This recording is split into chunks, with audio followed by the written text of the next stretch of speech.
Pengorban Muda. Bertemu lagi dalam Unmul Podcast, ngobrol pintar bareng akademisi atau researchers. Senang sekali pada hari ini kita kedatangan dua orang tamu. Yang pertama Bapak Dr. Nathaniel Tandirogeng MSI. Beliau adalah Ketua Ikatan Dokter Indonesia Provinsi Kalimantan Timur dan juga menjabat ke dalam Divisi Penanggulangan Penyakit Menular ID Kaltim. Dan di sebelah saya ada Ibu Dr. Suwandari Paramita MKes. Beliau menjabat sebagai Sekretaris Ikatan Dokter Indonesia Kalimantan Timur. Halo Bapak Ibu, selamat siang. Selamat siang. Apa kabar? Baik. Ya, alhamdulillah. Oke, mungkin saya langsung bertanya kepada Bapak Dr. Nathan ya. Saat ini seperti yang kita tahu wabah coronavirus itu sangat mengguncang dunia dan kemarin Bapak Presiden Joko Widodo telah mengumumkan bahwa Indonesia ya ada 2 orang pasien terjangkit virus corona. Nah, yang ingin kami tanyakan lebih dalam nih Pak, dari sisi akademisi, apa sih sebenarnya virus corona itu Pak? Oke, baik. Coronavirus itu sebenarnya adalah virus RNA yang secara umum banyak dijumpai di lingkungan dan juga menginfeksi hewan, jadi sifatnya zoonotik, sama lebih 200 spesies. Dan yang menginfeksi manusia ada 6 spesies dari famili corona itu ya. 7 spesies yang bisa menginfeksi menjadi patogen pada manusia yang menyebabkan infeksi pada saluran pernapasan dan juga bisa menyebabkan diare. Dari 7 itu ada 3 yang menyebabkan pandemi ya, yang kita sudah kenal. Ada virus SARS yang pandemi pada tahun 2003, kemudian ada MERS-CoV yang pandemi pada tahun 2012-2013, kemudian yang terakhir adalah SARS-CoV-2 yang penyakitnya kita sebut sebagai COVID-19. Jadi Pak, sebenarnya apa sih bedanya coronavirus sendiri dan COVID-19? Apakah sama saja ataukah berbeda dari gejala penularannya atau bagaimana? Sekali lagi, coronavirus itu adalah famili. Secara umum sebenarnya sebagai famili coronavirus itu mempunyai tadi spesies yang lebih 200, dan yang SARS-CoV-2 atau COVID-19 yang menyebabkan COVID-19 itu adalah bagian dari virus corona yang alpha corona, beta corona yang terjadinya mutasi, sehingga terjadi mutasi yang menyebabkan bisa menginfeksi pada manusia. Awalnya hanya bisa menginfeksi pada hewan, sekarang sudah bisa menginfeksi pada manusia. Jadi Pak, seberapa bahaya sih Pak virus ini untuk bagi manusia? Namanya virus ya, semua virus berbahaya pada manusia ya. Tapi memang ada virus-virus yang menyebabkan gejala yang sangat akut dan gejala yang berat. Kalau kita lihat perjalanan penyakit daripada COVID-19 ini, dari data per hari ini pagi tadi kurang lebih 92.000 yang terinfeksi, ternyata yang meninggal kurang lebih 3.000. Kalau kita hitung berarti tingkat kematian atau fatal rate-nya itu hanya sekitaran 3%. Berbeda dengan SARS. Kalau SARS itu kan lebih tinggi lagi. Dari angka kejadian 8.000, hampir kurang lebih 14%, 8% yang jadi meninggal. Fatality rate-nya lebih tinggi. Pun demikian, yang lebih tinggi lagi fatality rate-nya itu adalah MERS-CoV ya. Jadi kalau dari sisi virulensi, berdasarkan data epidemiologi itu saja memberi gambaran bahwa sebenarnya virus SARS-CoV-2 ini atau COVID-19 ini itu lebih ringan dibanding dengan 2 coronavirus terdahulu. Jadi Pak, kalau misalnya kita lihat dari proses penularannya, sebenarnya seberapa lama sih sampai seseorang itu terjangkit virus dari corona ini sendiri, terus masa inkubasi lagi, dan sehingga kita tuh bisa mendetek, oh ini terkena virus corona. Seberapa lama proses penularan? Ada bermacam-macam gejala, tapi yang disepakati bersama bahwa gejala inkubasi itu 2-14 hari. Jadi sejak terinfeksi akan muncul gejala klinis itu 2-14 hari sejak terinfeksi. Ya. Walaupun ada kasus yang outlier, kita sebut sebagai outlier, ternyata bahwa munculnya itu dalam beberapa jam setelah terinfeksi sampai 27 hari setelah terinfeksi. Tapi itu hanya kasus yang kita sebut sebagai outlier, kejadian yang luar biasa. Tetapi disepakati secara bersama bahwa masa inkubasi itu 2-14 hari. Oke, mungkin teman-teman Mulwarman Muda pernah lihat di artikel bahwa katanya Pak, di Indonesia ini sendiri sangat minim atau kecil kemungkinan berjangkitnya virus itu, maksudnya berkembang biak karena tropika kita yang tropis, iklim kita yang tropis. Sebenarnya itu benar nggak sih Pak? Dari sisi akademisnya itu gimana?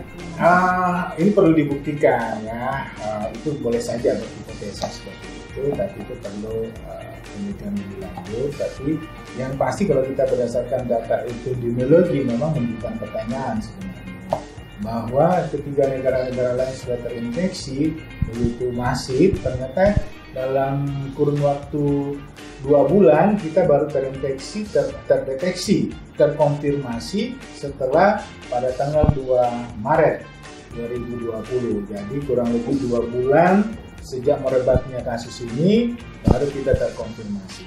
Ini jadi pertanyaan yang menarik sebagai akademisi sebenarnya. Kenapa? Karena beberapa ahli sudah memprediksi bahwa mestinya di Indonesia itu sudah terdeteksi sejak awal-awal Februari. Sekurang-kurangnya harusnya ada 2 kasus yang mesti terdeteksi di awal-awal Februari. Tapi ternyata kan tidak.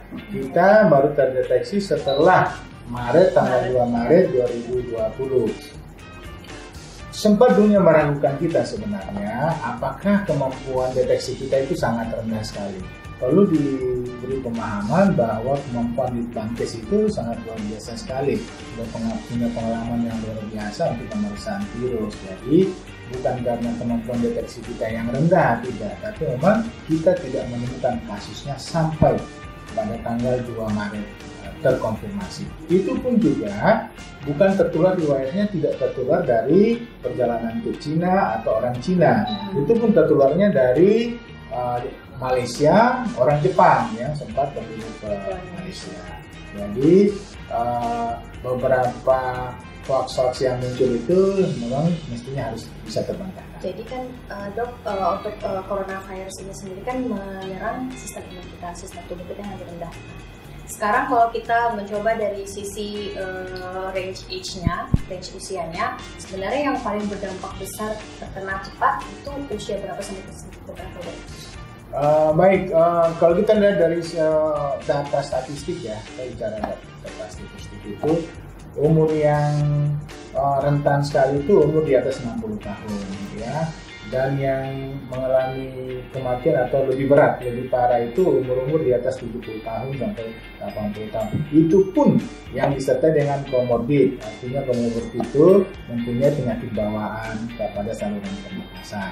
Jadi orang-orang yang tidak mempunyai riwayat pada saluran pernapasan, penyakit pada saluran pernapasan, umumnya memberi gejala yang lebih ringan. Ya, jadi lebih gejalanya lebih ringan.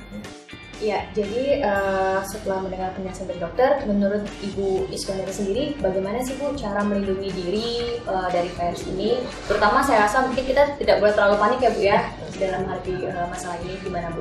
Jadi coronavirus disease itu mengeluarkan melalui droplet atau cairan yang dikeluarkan pada saat kita berbicara, batuk, bersin, dan sebagainya. Maka itu pencegahannya terutama dengan membatasi hal-hal yang terkait dengan droplet tadi. Droplet tadi ada jarak tertentu yang membatasi kita, hanya 2 meter sebenarnya. Jadi kalau kita di depan orang terus batuk dalam 2 meter atau bersin, itu ada kemungkinan akan terkena dari virus yang mengenai droplet.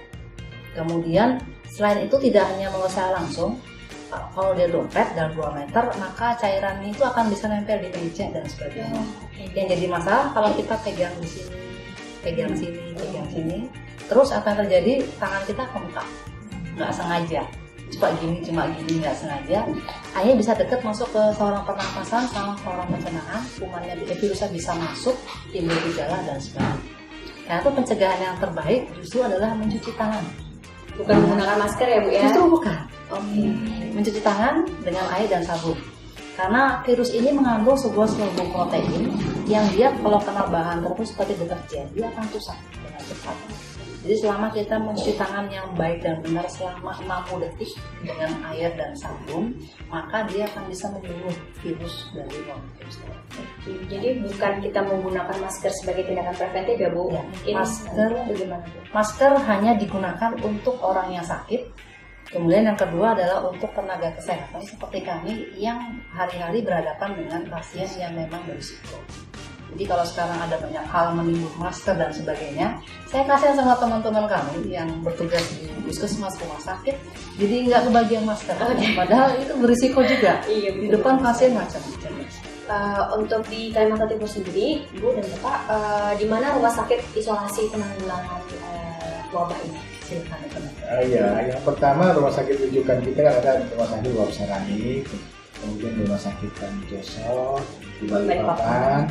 Kemudian di Tenggarong ada rumah sakit Parikesit, Tenggarong, dan beberapa rumah sakit swasta yang lainnya. Jadi rumah sakit kita secara umum sudah disiapkan untuk bisa menangani atau menampung penderita-penderita yang suspek penyakit COVID-19. Menurut Dokter Iswandari sendiri, perlu nggak sih kita minum vitamin C sebagai antibodi atau pendukung sistem imun gitu?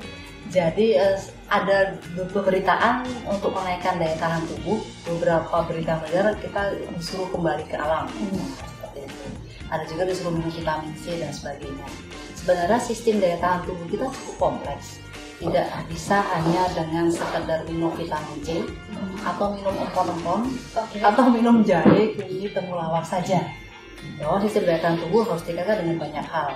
Selain minum vitamin C dan sebagainya, tetap harus makan yang teratur, istirahat yang cukup, jangan merokok, olahraga juga jangan dikurang. Cuman kan yang saya tahu pemberitaan di media, masyarakat ini jadi takut Bu ke mall, ke hotel karena katanya penularannya lebih cepat di tempat-tempat umum atau public area. Nah sekarang buat teman-teman Mula Warman muda nih yang ingin berpergian ke luar negeri, misalnya para peneliti kita atau akademisi kita, dan terkait dengan seruan dari Pak Rektor nih Bu, Ya, betul. Ada ini nggak? Ada pesan terakhir nggak nih sebelum kita tutup podcast kita hari ini? Sepertinya karena Pak Rektor sudah menghimbau untuk tidak berpergian ke luar negeri, sebaiknya itu akan dipatuhi. Ada beberapa kasus, beberapa perguruan tinggi yang bertanya jika mereka mendatangkan tenaga ahli dari luar negeri ke Samarinda, itu bagaimana prosedurnya. Jadi pada awalnya nanti orang asing tadi tentu akan melewati screening di bandara di Jakarta. Kalau dia demam, batuk dan sebagainya, kemungkinan besar akan ditolak masuk ke Indonesia. Walaupun orang itu sudah dijadwalkan untuk berbicara di sebuah seminar di Samarinda. Terus yang kedua, kalaupun dia datang ke Samarinda, harus bisa dipastikan bahwa dia harus dijaga kesehatannya, ada yang nemenin, ada yang memastikan bahwa kalau ada apa-apa segera. Kalau untuk kita sendiri Bu, dari umur sendiri yang ingin berpergian keluar, nah itu, saya kemarin sempat bertemu dengan 1-2 dosen yang bilang, aduh visa saya sudah keluar, saya harus segera ini. Pertimbangannya kalau emang tidak bisa ditunda, nanti selama di sana tolong terapkan gaya hidup yang bersih dan sehat, cuci tangan.